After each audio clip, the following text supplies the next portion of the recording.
Hello everyone, this is Sir Cheddar, and today I am making a video discussing my new design, which I have named the Yui660c CB. That is this design here. For those of you that aren't familiar with my 660C designs, these are keyboard cases designed for the Leopold 660 keyboard, which is a Topre keyboard.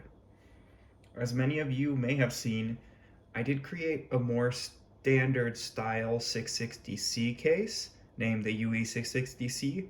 However, I had a plan to make a more low profile one, which is where the 660C CB came in. Now you can see on the left here, this is my original Yui660C case. And you can see side to side here, there's a pretty significant gap in the heights of these keyboards. I can measure this really quick.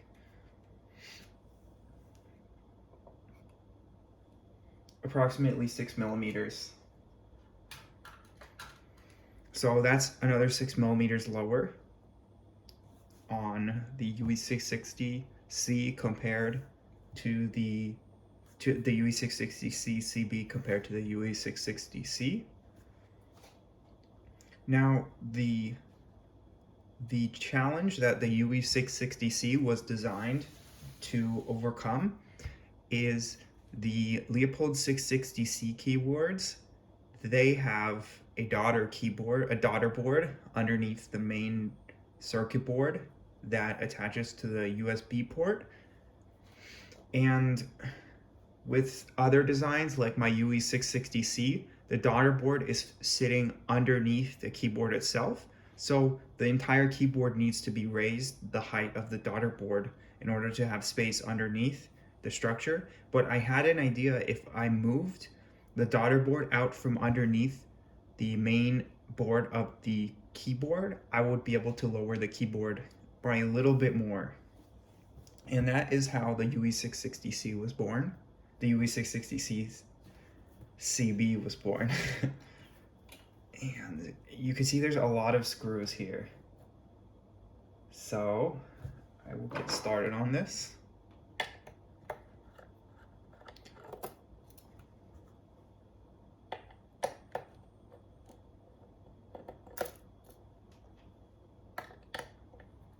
You can also see from the side profile here that this keyboard is quite flat and elongated compared to more traditional keyboard designs.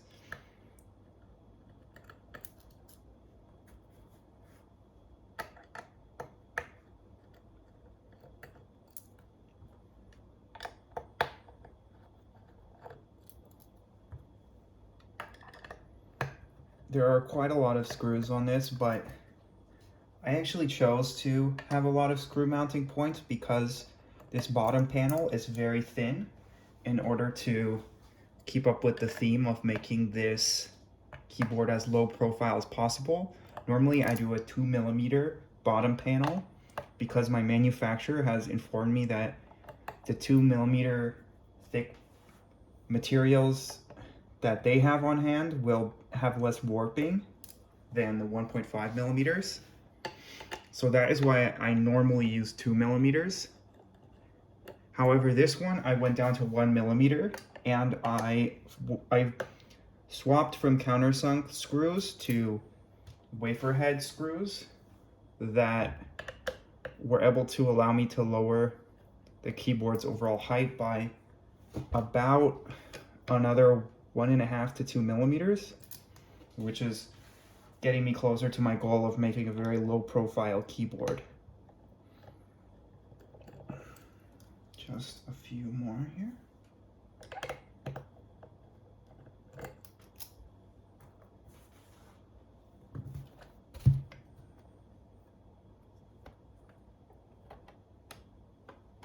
Oh, I missed one.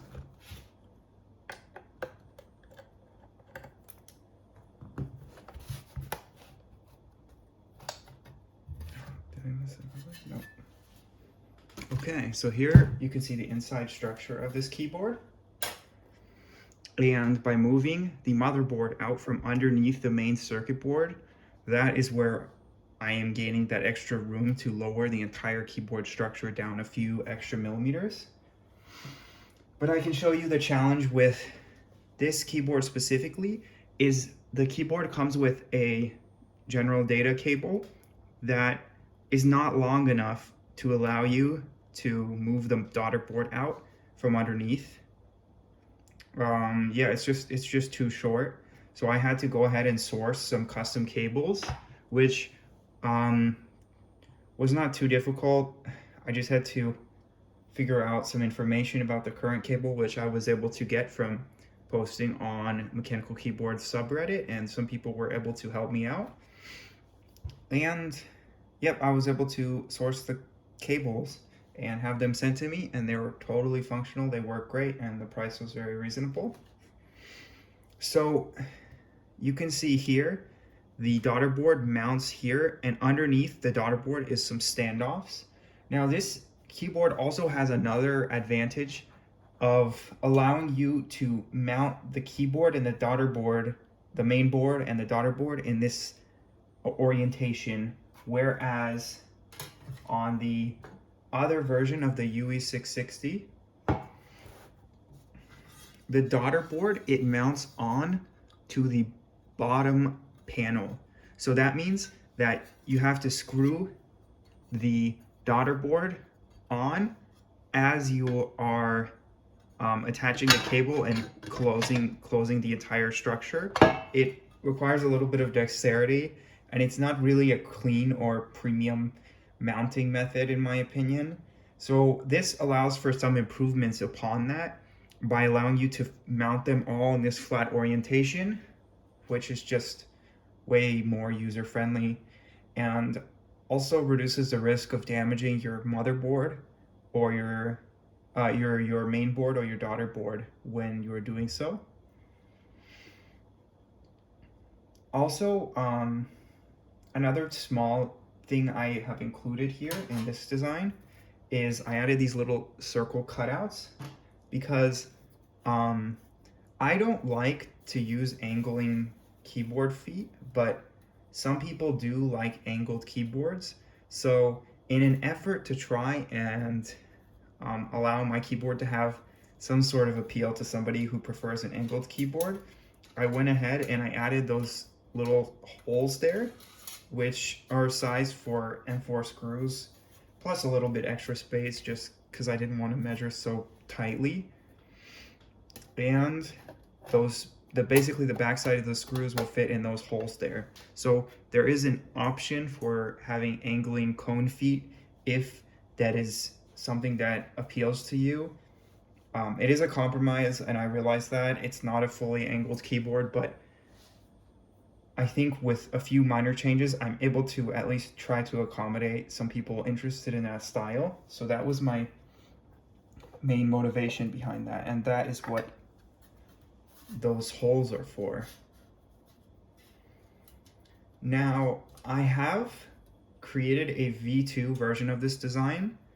I'll give a small preview about the improvements. Really, I made everything smaller. I made the bezels smaller. There's some extra space here. I pulled the daughter board back a little bit closer, again, to reduce the overall footprint of the keyboard. And I reduced the height a little bit more again because after measuring closely here, I found that there is still about 1 millimeter of extra space in this case portion, maybe 1.5 from these main components here, which are the largest components, and these also, I think, I'm not sure which exact components were the tallest, but it was somewhere between these two. And so I did find that I could lower the keyboard a little bit more. So I went ahead and did that, and I'm excited to get the new version and see how much closer it is to my ideal 660C keyboard design, which has been a really fun challenge that I've been working on.